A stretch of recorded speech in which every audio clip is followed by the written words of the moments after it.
para determinar pues, ciertas cosas que puntualmente nos ayudan a nosotros a entender cómo es que hoy en día funcionan las redes. Bueno, a ver, de esto hay muchas cosas. Toca aclarar que hay muchas situaciones con las cuales tenemos que comenzar a jugar.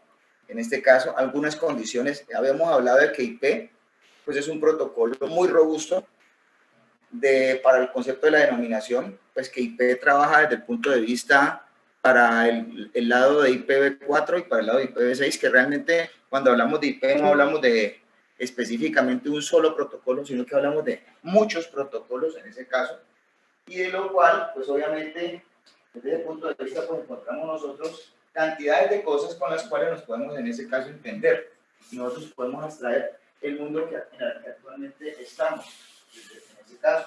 Ahora, importante darnos cuenta que tenemos muchas situaciones con las cuales podemos nosotros revisar muchas cosas. Por ejemplo, desde ese punto de vista, las características de IP, habíamos determinado ya en ese sentido, porque pues IP ejerce un grado de trabajo bastante alto y bastante fuerte para lo que son sus funciones.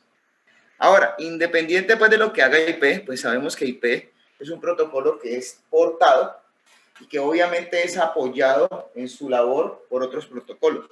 Entre ellos tenemos, pues en ese caso, el protocolo IPv4, el protocolo TCP, que lo apoya desde la capa de transporte. Y en especial ese protocolo, diría yo, que es lo que hoy en día más le da sentido a ciertas cosas sobre el trabajo de IP. Now we have 60 Primo Gems and 10,000 Aura Heavy Flame. It says here no reward for demons. Entonces, es que las redes no es solamente llegar a conectar y echar a andar y mirar a ver si pues te navega o no. Esas son las condiciones que más o menos básicas nosotros tendríamos que pasar y llegar a determinar para que eso fuera en este caso. Y esto es toda una filosofía. Si usted entiende el día de hoy cómo funciona una red o cómo se implementa una red o cómo se asocia un coso a una red, pues el día de mañana va a entender muchas otras cosas más. Yo creo que hasta va a ser mejor persona en su familia, porque se supone que el concepto de la red, diría yo, es un ambiente colaborativo. Y si nosotros no entendemos de la colaboración específicamente desde el punto central, que es básicamente una familia, pues no entenderíamos esta situación desde muchos otros ámbitos. Entonces, creo yo y entiendo pues que obviamente estas son cosas que independientes se van a ir dando, en este caso, y obviamente pues esa situación nos lleva a pensar es que pues, todo conlleva un proceso. Las redes básicamente son eso, en ese sentido. Ahora, pues obviamente hay que tener en cuenta procesos. Supuestamente pues tenemos la disposición de que nosotros estamos recreando un concepto. El concepto más grande que hemos estado determinando acá ha sido el concepto de cómo crear una comunicación en el Internet. Entonces ya dijimos nosotros que para crear un concepto de comunicación, o ya se ha mencionado, se necesita la participación de una cosa que se llama socket, ¿cierto? De un extremo, por ejemplo, el extremo peticionante, y de un socket en el extremo peticionado. Entonces, ¿qué compone un socket? Se había determinado que un socket lo compone un par de asociación que está determinado con lo que es la determinación de un puerto lógico de aplicación y una dirección IP. Y que realmente la comunicación en Internet estaba viva gracias a que puntualmente entre un par de dispositivos habían conexiones entre sockets y que a esa unión de sockets se le va el nombre de una cosa que se llama tupla.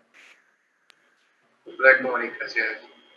Ya en este caso. Entonces, para que tengamos esa parte un poquito clara y determinada desde ese punto de vista, ¿no? En este caso. Por favor, no abran los micrófonos. Entonces, desde ese punto de vista, digamos que obviamente tenemos considerado, en ese caso, pues obviamente un proceso y un desarrollo como tal para llevar a cabo un concepto de implementación de lo que se denomina un host como primera medida. El host como tal, sea el que sea en ese caso, puede ser sencillamente un dispositivo cualquiera, un dispositivo terminal, un terminal de datos, un teléfono, algo que sencillamente aporte o se determine con una identificación física, una identificación lógica. Eso es un host. Pero pues para que valga la pena ese host o no, para que sea nuestro interés y participe en una red, ¿qué tiene que tener él? pues él tiene que participar puntualmente con el hecho de decir, mire, yo aporto información, porque si yo tengo un host en el internet que no sirve para nada, yo para qué le doy dirección. O sea, realmente en la vida tiene que tener sentidos prácticos. Si vos tenés algo, y mírenlo desde el punto de vista relacional, si nosotros tenemos personas enfrente que no hablan, no dicen nada, no hacen nada, entonces allí vale la pena aportar una conexión, vale la pena gastar un concepto de asociación en red. Entonces, eso es lo que hoy en día le da un concepto práctico a los objetivos de una cosa que se llaman los ambientes colaborativos. No sé si me entienden. Entonces, cualquier cosa que ustedes vean, es que esto es filosofía. Filosofía de pensamiento, filosofía de obra. Bueno, entonces acá, como pueden apreciar, en este caso, uno puede considerar que para poder llevar a cabo precisamente un direccionamiento, etiquetar un par de dispositivos, pues gracias a esta situación nosotros podemos hacer una cosa que se llama un direccionamiento entre un lado y otro lado de un circuito de comunicaciones. A ese tipo de direccionamiento se le dice direccionamiento extremo a extremo. Entonces, porque tenemos un dispositivo, por ejemplo, como en este caso el X, que tiene una dirección de host, que tiene una estructura de host, como el Y también puede tener una estructura de host, y los dispositivos intermediarios que tienen la disposición de poder obrar con la información que identifican a los hosts, pueden ayudar a desplazar la información desde X hasta Y. Entonces, ¿gracias a qué? Gracias a la disposición de que hay un direccionamiento extremo a extremo, pero también porque existe la posibilidad de que tramo a tramo se haga un trabajo también intermedio, o sea, este X llegó a A, luego pasó a B, este B luego pasó a C, y luego desde C llegó a Y. Normalmente la comunicación de alto nivel se ve entre el host X y el host Y, pero el proceso intermedio de llevar la información de un lado al otro nunca se nota, en este caso. Y ese es el trabajo que puntualmente hoy en día hacen las redes. Entonces, desde ese punto de vista, aquí tenemos otro ejemplo para montarlo específicamente. Creo que yo por ahí lo monté de forma gráfica. Y es más, en vez de ponernos aquí a hablar con esto, vamos a montarlo pues precisamente desde el punto de vista más práctico. Vamos a mostrarlo en el Packet Tracer. En este caso, con el simulador de una vez y nos damos cuenta precisamente de cómo funciona. Entonces, ese ejemplo lo voy a aportar acá, que ya lo tengo hecho en ese caso, ¿sí? Y les voy a explicar a ustedes cómo funciona, ¿ya? Desde ese punto de vista. Entonces, digamos que en ese orden de ideas, pues esas cosas, pues vamos a aprovecharlas un poquito. Entonces, vamos a aprovechar que estos ejemplos están hechos y sobre ellos trabajamos más fácil, en este caso. Entonces, acá, por ejemplo, voy a pegar estos ejercicios, ¿cierto? Y ahorita los paso a todos ustedes para que los tengan los inmortalicen y los usen. Bueno, otra cosa que también tengo que mencionarles es que el simulador que hay que trabajar acá es el simulador del Packet Tracer 7.3.0 porque el 7.3.1 tiene una serie de problemas. Entonces, como para que evitemos allí algún dime o algún direte con respecto a eso. ¿Está claro? Sí, señor. Bueno, señor. Bueno, entonces yo creo que yo ya subí la versión necesaria de esto, entonces porque pues ahí vamos a tener problemas. Es mejor trabajar con una versión porque esa 7.3.1 tiene complicaciones. ¿Alguna cosa que decir?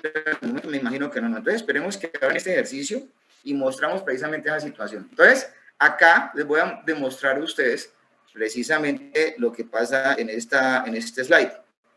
Lo que pasa es que en este slide pues, vamos a ver precisamente todo este proceso. Y voy a mostrarles ya de forma muy puntual con el simulador. Esta parte. Entonces acá, miren bien, vamos a parar un momento la cosa. Entonces yo no lo voy a manejar de esta manera, sino que lo voy a tratar de llevar un poco más de la mano, en este caso, miren bien. Entonces, digamos que yo aquí voy a enviar esta carta de acá para acá y lo que voy a hacer es comenzar a registrar el proceso de mi propia cuenta. Aquí estamos viendo que quien recibe el paquete de esta red tipo Ethernet es este dispositivo. ¿El qué está haciendo? Él recibe el paquete de este lado de la red a nivel de IP y lo va a pasar a otro lado de la red que supuestamente es al mismo nivel de IP, pero que no tiene una naturaleza igual. Entonces vamos a revisar en ese caso esta carta. Esta carta, por ejemplo, me muestra que en la parte entrante de las PDUs se está manejando un protocolo tipo Ethernet y se está manejando precisamente esa disposición de ese paquete tipo ICMP. Pero la salida, como él tiene que salir a otra parte de otro tipo de red, él la va a hacer por HDLC, pero él sigue guardando precisamente el protocolo que está encapsulado dentro de él. Entonces, en ese caso, de aquí a acá va a haber un concepto HDLC versus HDLC. Entonces, por ejemplo, acá van a cambiar las cosas. Acá va a venir de HDLC, como pueden ver, en este caso, que es la situación inicial, y va a pasar al otro lado de él mismo por Ethernet. O sea, él pasa de aquí, de este ambiente de red a este ambiente de red. Entonces ahí comenzamos a determinar, en ese caso, pues obviamente el proceso. Entonces acá va a llegar un hub. Pues obviamente este hub es un hub de enlace de datos, en este caso. Y este dispositivo acá lo que va a hacer es un desarrollo de un broadcast. Este es un broadcast de capa física, el cual solo le compete a este. Este va a contestar y va a llevar a cabo ese procedimiento ¿hasta dónde? Hasta su dispositivo otra vez inicial. ¿Está claro hasta ahí? ¿Ustedes tienen alguna pregunta? ¿Alguna disposición de esto? No, acá va a llegar, pues obviamente el paquete y se va a considerar de pronto, en ese caso, desde el punto de vista exitoso. O sea, ese pin es exitoso. ¿Tienen alguna pregunta? Profe, disculpe, el que determina entonces a dónde enviarle es como tal sería el router o el hub. No te entiendo. No, o sea, pregunto, el que determina hacia dónde se va a enviar, ¿es el router o el hub? Entonces, ¿cuál sería de los dos? ¿Quién es? ¿Alejandro? ¿Me está preguntando? No, Cristian. Cristian, diseño. Cuénteme, Cristian, ¿en qué tiene que mirar? ¿Qué tiene que determinar? No, que pues, o sea, yo sigo teniendo la duda entre quién es el que se encarga de enviar el paquete como tal, si el hub o el router. Sí. Pues, entonces tenía la duda cuál de los dos es el que cumple la función. Ah, ya te entiendo.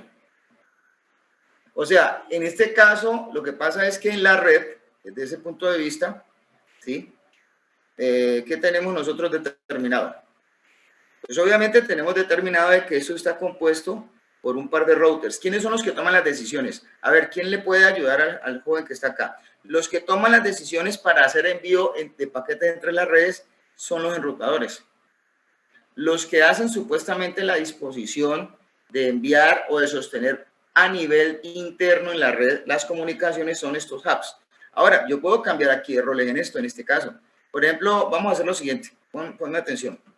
Vamos a coger esta red y vamos a copiarla un poquito. Profe, no se está viendo la... Profe, no está viendo. ¿No se está viendo? ¿Cómo así? No, señor. No, dejo de compartir. ¿Cómo así? ¿No se está viendo ahí? No, No les entiendo, ¿no? Si yo tengo que estar compartiendo. no, profe, no se ve la pantalla. Dale caso a la motora. No, profe. 27 personas no mienten. Sí. Pero, ahí sí. Ahora Ahí, sí, profe. ahora sí ya va a comenzar a transmitir, a compartir. Ah, bueno, qué pena. Entonces, ¿será que se salió? Listo. Entonces, en este caso, sí, estaba diciendo precisamente este ejemplo. ¿Ya? Entonces, aquí, por ejemplo, ¿qué hice yo? Pues repliqué, pues, el ejercicio un poco más. Por ejemplo, acá le voy a colocar otros valores, voy a colocarle aquí 4. Este va a ser, por ejemplo, el 5. O sea, en este sentido, digamos que, ¿cuál es el objetivo mío acá?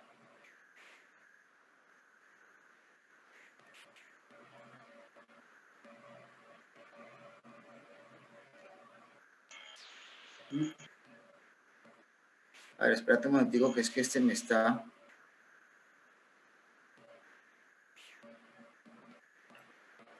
Ahora sí. Este sería el PC, digamos que el 6. Y este sería el PC 7. ¿Listo? Este sería el hub, digamos que el hub 2. Este sería el hub 3. Este sería el router 2. Y este sería el router 3. Ahora, ¿por qué estoy haciendo esta parte? Voy a cambiar ahorita el dispositivo. ¿Qué dispositivo voy a cambiar? Voy a cambiar este. No me gusta porque pues obviamente es un dispositivo de capa 1. Voy a cambiarlo por un dispositivo de capa 2. que básicamente me va a hacer exactamente lo mismo. Entonces, este lo voy a poner acá también, en este caso, ¿sí? Y desde aquí voy a conectar estas cosas.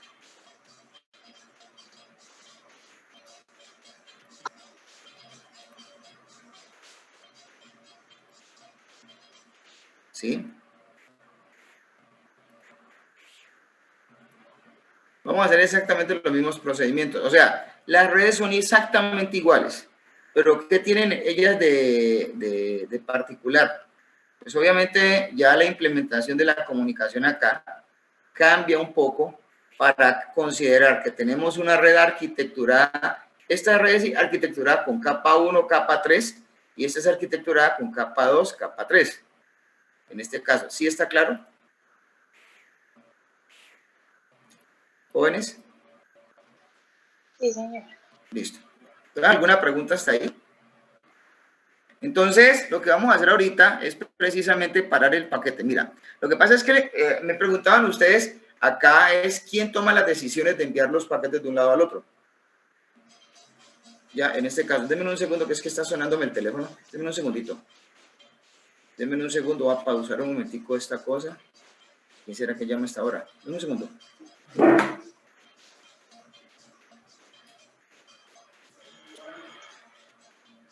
A tiempo real para que esto se avance. Ahí ya, ahí ya. Entonces, listo, vamos a pasar otras simulaciones.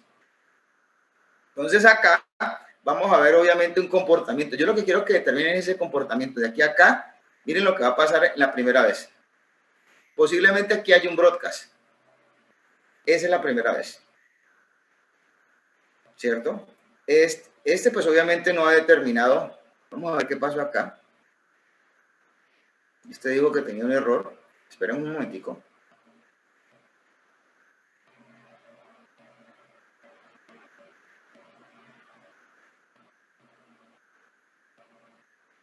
¿Qué pasó aquí? Él está con la dirección fácil Ethernet conectada. Vamos a ver qué pasó. Falló. Vamos a tratar de darle vida otra vez a ese paquete. Volvámoslo a mandar. Estamos haciendo comprobaciones de conectividad. Entonces miren que en ese momento ya no hay broadcast. ¿Por qué? Lo que pasa es que el comportamiento del switch tiene básicamente otra disposición en este caso. Entonces ahí pueden apreciar ustedes que el proceso como tal, vamos a devolvernos, ¿cierto?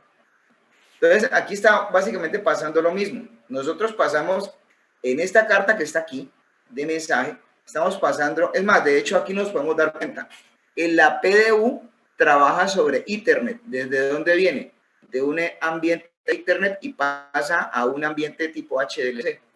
Y luego cuando esta carta, precisamente, miremos bien, en este caso, ahí está hablándonos de las capas que están trabajando precisamente, ¿cierto? Como pueden apreciar. Entonces, cuando a esto le damos avance, pues esto tiene que cambiar. Entonces, obviamente ya esta carta no es la que está supuestamente actual. La que es actual es esta. O sea, o la estructura de mensaje actual es esta. ¿Por qué? Porque en esta estructura de mensaje vemos que viene de un ambiente tipo HLC. Tiene el mismo concepto de direccionamiento IP y así al final llega específicamente a un circuito, a una red de circuitos tipo Ethernet, en este caso. Y hace, digamos que lo mismo. Lo que pasa es que la naturaleza de un dispositivo tipo Ethernet, en ese caso, ¿sí? Dispone precisamente de cosas muy diferentes a lo que dispone un dispositivo, digamos que desde el punto de vista de la capa 1. O sea, las condiciones son muy diferentes. ¿Listo?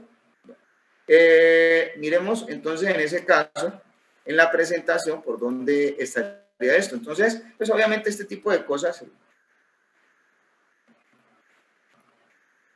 en ese sentido, pues toca considerar que puntualmente pues nosotros tengamos en cuenta en este caso esta disposición.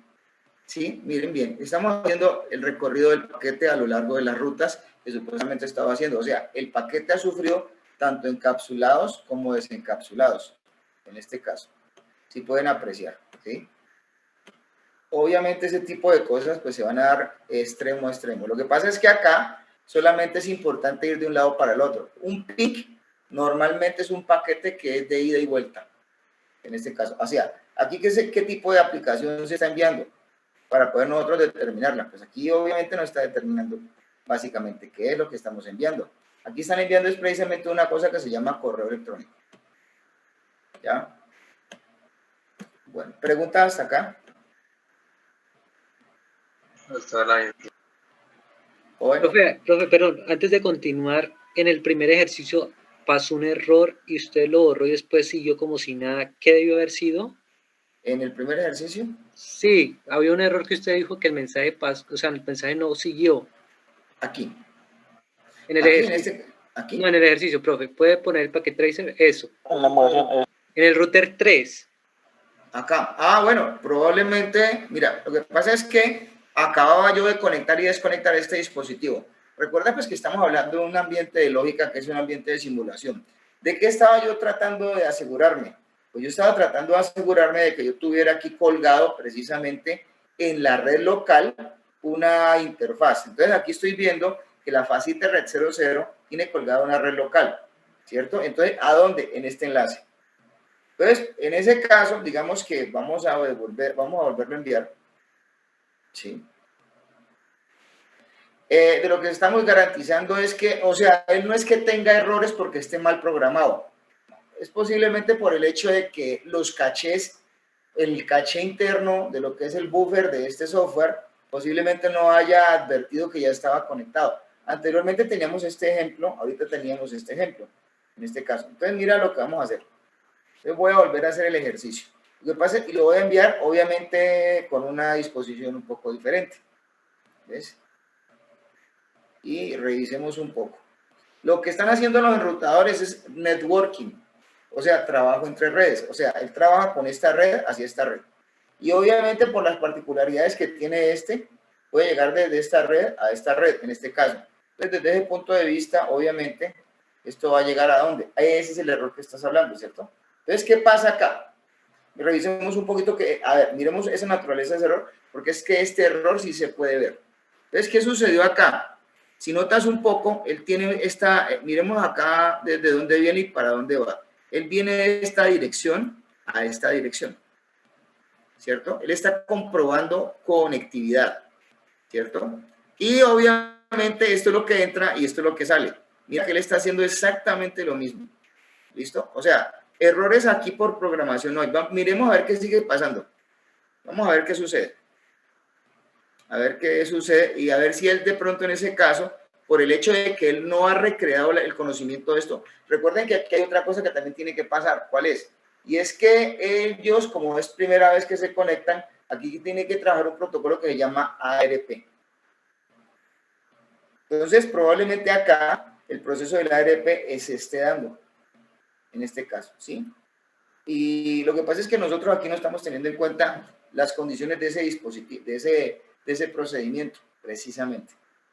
¿Ya? O sea, no es que entre este y este no se puedan conectar, en este caso, ¿ya? Porque las estoy pasando por alto, porque esas son pruebas que ya tendríamos que dejarlas pasar, en este caso, de por sí. Ahora, esperemos un momentito que esto tiene un pequeño problema. Ahora, esto es un software, estamos tratando de hacer que él haga lo que nosotros queremos. Ahora sí, entonces voy a quitar esa prueba, en este caso. ¿Listo? Y voy a volver a enviar el paquete de este a este. Espérate un segundito que se quite este asunto de que no lo responde.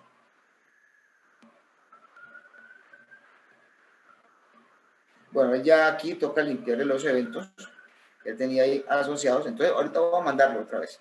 Mira.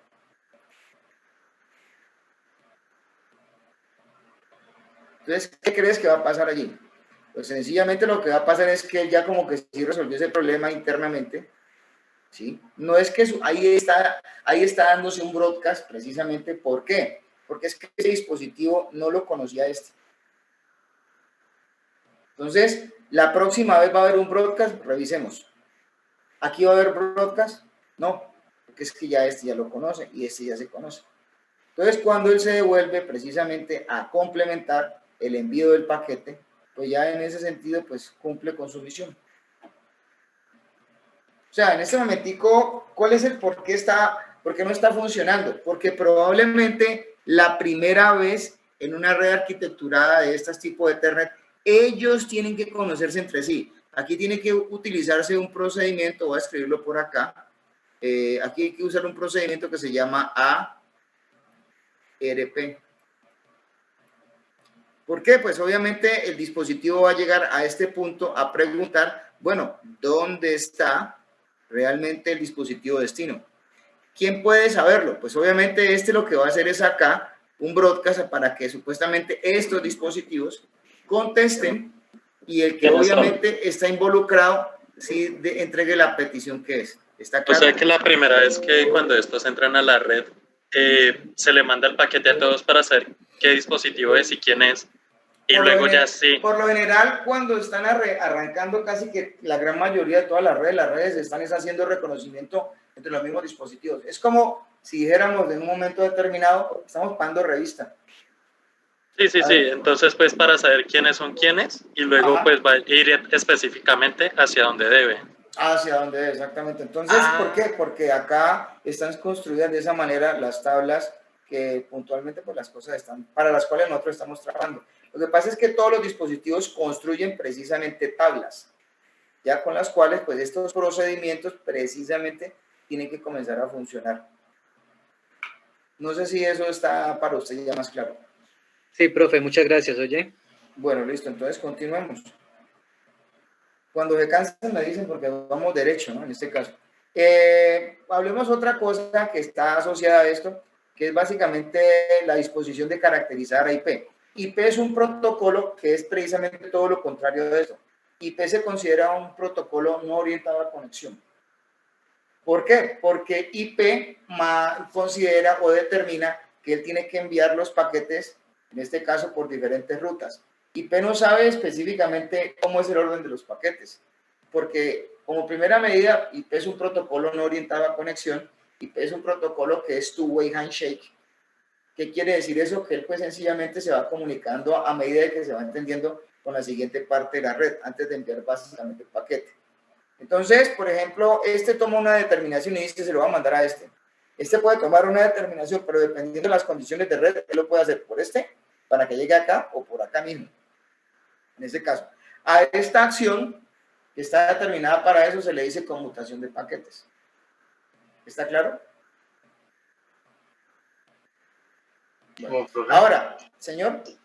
No, ya. No conmutación de paquetes. No, ya, pues. Listo. Entonces acá tenemos específicamente lo que se denomina para esta parte, lo que se denomina servicios orientados a conexión. Desde ese punto de vista, pues tenemos nosotros acá, puntualmente hablando, en ese caso, ¿sí? Un servicio orientado a conexión, ¿cuál es? Un servicio orientado a conexión es un servicio que desarrolla 3 etapas en una comunicación de datos. Las etapas en una comunicación de datos, básicamente, ¿cuáles son? Pues las etapas en una comunicación de datos son las del establecimiento de la fase de la sesión de comunicación, el traslado de los datos de un lado al otro y la sesión y el cierre de la sesión de comunicación. Entonces, eso es lo que se determina acá para que se considere three-way handshake. Eso es un saludo de 3 vías, porque establece por lo menos tres ámbitos de implementación para esto. Ahora, un sistema orientado a conexión tiene la disposición de que primero se conecta con el dispositivo destinatario antes de transferir los datos. Entonces, a este tipo de condicionales se le dice que es una conmutación de circuitos. ¿Por qué hay un par de teléfonos allí? Porque es que la telefonía básica, la telefonía convencional conmutada, eran o son los mejores elementos de ejemplo para hablar de lo que es conmutación de circuitos. Porque para establecer una llamada telefónica, precisamente se hacía ese detalle de esas cosas. ¿Tienen alguna pregunta hasta acá? ¿Jóvenes? No sabemos. ¿Ninguna hasta ahora? Bueno. Claro como el agua. Bueno, en ese caso, pues obviamente vamos a hablar del cabecero IP. Eso no lo hemos hecho, ¿cierto? No, señor. Bueno, listo. Entonces, en este caso, vamos a hablar de este cabecero IP. ¿Y este cabecero IP a dónde nos va a llevar a nosotros? Pues nos va a llevar a determinar, pues en ese sentido, digamos que la forma en cómo supuestamente tenemos determinado la estructura de un paquete. Entonces, un paquete, obviamente, pues tiene una disposición, o cómo está construido un paquete. Un paquete está construido precisamente por un header IP o un cabecero IP y unos datos de capas superiores. Entonces, vamos a comenzar a hablar de todos estos campos. Por ejemplo, ahí está el campo de versión, que es el que va a determinar hoy en día si, por ejemplo, en ese caso, el protocolo que se está viendo es IP versión 4 o IP versión 6. Por ejemplo, esta es la longitud del encabezado, en este caso. Ese es el tipo de servicio que puede estar determinado para supuestamente determinar o ratificar algunos niveles de significancia o importancia de acuerdo al protocolo de capa superior que se esté montando. Por ejemplo, allí se podrían determinar algunas opciones en las cuales, cuidado, uno podría considerar, por ejemplo, acciones de control de red, control de internetworks, algunas estructuras de función crítica, en ese caso, algunos manejos de prioridades, en donde a ellas se les dan unos calificativos. Uno les puede decir, bueno, digamos que vamos a trabajar con retardos normales y bajo, o sea, con opciones de bajo retardo y alto throughput, cosas de ese estilo. Entonces, habría que considerar estas opciones acá en este lado. ¿Ya? ¿Listo? Entonces, en ese orden de ideas, pues, por ejemplo, digamos que la disposición de esto es simple, ¿no? Ahora, viene otro campo que está asociado acá, que es el campo de identificación, que este es bien importante, porque este puede decirnos a nosotros si un paquete es parte de otros paquetes, en este caso.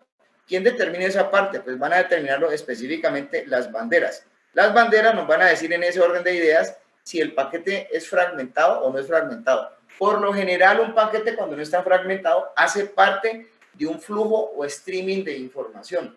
Entonces, ¿qué quiere decir esto? Pues cuando se está hablando de flujo o streaming es que el servicio que se está manejando no es orientado, mejor dicho, no es orientado a conexión. Por lo general, el paquete lo está manejando un protocolo de transporte que se va a llamar UDP, no es TCP. ¿Ya? Entonces, esto también va a determinar otras opciones en el fragment offset. Con el fragment offset podemos decir nosotros, bueno, listo, nosotros tenemos una estructura de información, ¿cierto? Y queremos transmitirla a una cierta consideración que de pronto sí desde ese punto de vista sea adecuada al tamaño de ventana que precisamente tiene el dispositivo receptor. Entonces, vamos a partírselo en porciones de tantos tamaños. Entonces, por ejemplo, acá han cogido este valor de 1280 y lo han porcionado a fragmentos de 512. Eso quiere decir que la división de esto nos va a dar dos tamaños, dos de 512, ¿cierto? Y uno de 280, en donde el de 280 está marcado con las banderas para decir que él es el último fragmento. Ahora, pues revisando un poco más esto, pues vienen otros campos, como por ejemplo el time to live, que es bien importante. ¿Ese time to live para qué sirve? Ese time to live sirve básicamente para determinar la cantidad de saltos con las cuales un paquete en ese sentido puede recorrer una red. El time to live no habla de marcas horarias. Entonces, nadie puede esperar que aquí diga, bueno, esto tiene tanto tiempo. No, esto habla del número de saltos que básicamente tiene permitido dar un paquete. Desde ese punto de vista también está el procedimiento de protocolos. Estos protocolos pues, pueden estar determinados por las aplicaciones que usted esté portando de capas superiores, ¿cierto? Entonces, también viene otro campito que se llama el header checksum. Este es bien importante, porque este le va a ayudar a determinar a los extremos que manejan el paquete si el header tiene un nivel de integridad alto o bajo, en este caso. Un nivel de integridad alto o bajo puede ser cualquier cosita bien pequeña. Esto no quiere decir que en ese sentido pues esto tenga que ser muy alto. Y además de eso, en este caso tenemos las direcciones IP fuente y las direcciones IP destino en ese sentido. Entonces, obviamente, en ese caso, la disposición de esto como tal, ¿sí? Pues va a determinar el tipo, también de acuerdo al tipo de protocolo. Ahorita revisamos un poco esta parte. Viene el campo de opciones, si es que de pronto se está manejando. Y ese campo de opciones pues puede tener una gran cantidad de variabilidad de cosas. Por ejemplo, uno puede mirar los tipos de formas de manejar los fragmentos de los paquetes, la forma en cómo la clase de esto está representándose y obviamente la disposición de opciones que esto puede considerar. Hay unas variables ya especiales para esto. Por ejemplo, están las variables para, por ejemplo, no o hacer operaciones, variables de seguridad, pérdidas de fuentes de enrutamiento, por ejemplo, registro de rutas. Eso es de las cosas que son importantes cuando a veces en este sentido estamos manejando opciones de seguridad y calidad en el servicio. Bueno, viene otro asunto acá asociado que se llama el padding. ¿El padding qué es? Son los bits de relleno que básicamente van a garantizar que la cabecera tenga un múltiplo de 32 bits. Y tenemos el campo de datos que básicamente va a llegar hasta un máximo de 64 KB. Bueno, entonces acá, antes de pasar acá, pues voy a pasar un poco a la otra presentación que tenemos acá. Entonces, obviamente, pues en este caso, de esta presentación, pues ya tenemos algo ya avanzado, ¿no? Pues aquí ya estamos mirando el encabezado header. En este caso, estamos sencillamente llenando todas las cosas que esto no tiene, pues ya de eso hablamos. Pero ya estos son los encabezados de IPv4, ¿cierto? Entonces, ahorita vamos a hablar del problema que tiene IPv4. IPv4 pues tiene unas limitaciones importantes. Esas limitaciones importantes que tiene IPv4 pues están asociadas precisamente al agotamiento que ha tenido el protocolo IPv4 ya en la actualidad. O sea, el protocolo IPv4 pues no es que se agotó hace poquito, ya se agotó. De hecho, lo que ha sucedido con esto fue vaticinado desde el año 1992. O sea, más o menos, pues si me ayudan ustedes a calcular, creo que hoy ya tiene 28 años. 28 años. Exactamente. Entonces, por ejemplo, pues a mí, a ver, les voy a contar una cosa. Yo comencé a estudiar telecomunicaciones en el año 92 y me pude dar cuenta precisamente en esa época que estábamos instalando un sistema Linux en el cual pues pudimos encontrar que había un protocolo IPv6. Nadie sabía para qué era. Nos encontramos también una cosa, disque puertos USB. Nadie sabía para qué era. Entonces, pues en ese sentido, pues nosotros lo que hicimos fue instalar el protocolo y comenzar a mirar a ver qué era. Porque nosotros teníamos en ese momento el uso de un protocolo IPv4 que servía pues para todo. Entonces, en ese sentido comenzamos a entrar en esa literatura y comenzamos a revisar las cosas y las opciones que esto tiene y nos damos cuenta que puntualmente esto obviamente indicaba que había que comenzar a trabajar con otros protocolos. O sea, la gente lo hizo a nivel o sea, era investigación en ese entonces. Eso era, uy, pucha, está estudiando IPv6. Entonces tiene que ser una persona muy rara porque está estudiando lo que nadie estudia. Ya, es como el que estudiaba Internet. Uf, ese man, quién sabe, mejor dicho, se conoce el mundo. Hoy en día eso que es nada. Es básico. Entonces, ¿a qué nos llevó a esto? Pues a entender mucha filosofía y muchas cosas asociadas al concepto de la conectividad. Entonces, el mundo hoy en día vive precisamente ese problema. Ese problema, ¿cómo se consideró? Porque pues obviamente hubo necesidad de mayor espacio para direcciones, se necesita un mejor manejo de los paquetes en el Internet actual, había la necesidad de tener comunicaciones de extremo a extremo, porque con el uso de IPv4 se tenía una cosa que se llamaba NAT. Entonces, cuando se hablaba de NAT, pues obviamente se hablaba, yo les voy a colocar aquí lo que quiere decir NAT. NAT precisamente quiere decir Network, ¿no era? Network Address Translation. Eso es NAT. Entonces, aquí está la sigla. Eso es translaciones de direcciones de red. ¿Qué era esto básicamente? Entonces, hagamos aquí un pequeño dibujito. Ahora, pues lo podemos hacer más bien acá con la topología que ya tenemos hecha, ¿no? En este caso. Como más fácil. Entonces, vamos a aprovechar la topología y cerramos aquí este comentario.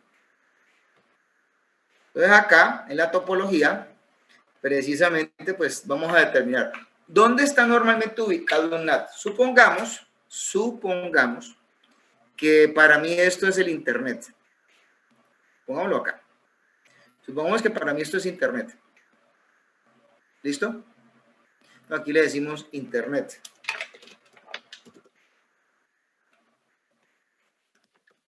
Entonces, es claro para nosotros que esto para mí va a ser un concepto de direccionamiento público. ¿Cierto? Y este va a ser un concepto de direccionamiento privado. ¿Listo? Bueno, entonces, esto que está acá, vamos a hacerle un pequeño dibujito, ¿cierto? Entonces yo voy a hacerlo acá más fácil. Vamos a rellenar esto con este color azulito. Entonces, aquí. Esto que está acá, este es el ambiente privado. Y para nosotros, en este caso, ¿qué es el ambiente exterior? Pues todo esto. Hasta ahí. ¿Listo? ¿Alguna pregunta hasta ahí? Bueno, entonces me imagino que no. Entonces, en este caso, esto que estaba acá, que era de un ambiente privado, no podía directamente ir al ambiente público. ¿Qué se requería para eso en este instante? Pues para eso se requería un concepto que se llamaba el NAT. O sea, normalmente lo que había o lo que hay actualmente en cada dispositivo es una tabla NAT. Y es que todo lo que viene del Internet pasa hasta este puerto que es público, y este puerto público filtra toda la disposición de aplicaciones hacia lo que es un puerto, una estructura de red, una red privada. Entonces, acá el direccionamiento que se usa sirve acá, pero no sirve acá. Entonces, para poder navegar, lo que pasaba era básicamente que este dispositivo, por ejemplo este, hacía esa solicitud, supongamos que iba a hacer esto, ¿cierto? Entonces aquí ya el paquete no salía con una dirección IP de este contexto y pasar al mismo, y pasando otra al mismo contexto, sino que pasaba de una dirección privada a una de tipo público. Y obviamente pues se navegaba en este caso. ¿Está claro? Y obviamente pues el paquete podía ir y volver. ¿Quién se encarga específicamente de hacer todas esas cosas? Pues el dispositivo que supuestamente tiene esa función que se llama enrutador. O sea, normalmente un sistema NAT, en ese caso para IPv4, lo implementa específicamente un sistema de enrutamiento, en ese sentido. ¿Está claro esa parte? Sí, señor. ¿Sí? ¿Qué dice Estefanía? A ver, la veo, noto como muy callado y no ha querido hablar. Nos quedando como maluca, pero... No, niña, usted no diga eso, malucas eran otras. Usted está indispuesta. ¿Ya? O sea, mujer maluca, sí, déjame decirte, ¿no? Eso hay por montones. Yo no creo que las niñas de la Universidad de Santiago de Cali sean malucas, ¿o sí? No, la mayoría no son muy lindas. Fresh. Bueno, las mujeres son muy lindas todas. Lastimosamente hay unas muy malas. Y eso uno se encuentra toda hora por este berraco internet, por todos lados. Increíble, pues, que usted se encuentre gente hasta ¿Sí? de todos los olores, colores y sabores. Por eso digo que las mujeres deben venir con un tráiler de 30 segundos para uno saber en qué se va a meter. ¿Cómo? Eso es filosofía para la vida. ¿Cómo es la cosa? ¿Cómo es la cosa? Que Las yo mujeres digo deben que traer... deben venir con un tráiler de 30 segundos para uno saber en qué se va a meter. Ah, ve, las mujeres deben de venir con un tráiler de 30 segundos. ¿Vos crees que es suficiente 30 segundos? Yo creo que por un minuto. Yo creo que una hora.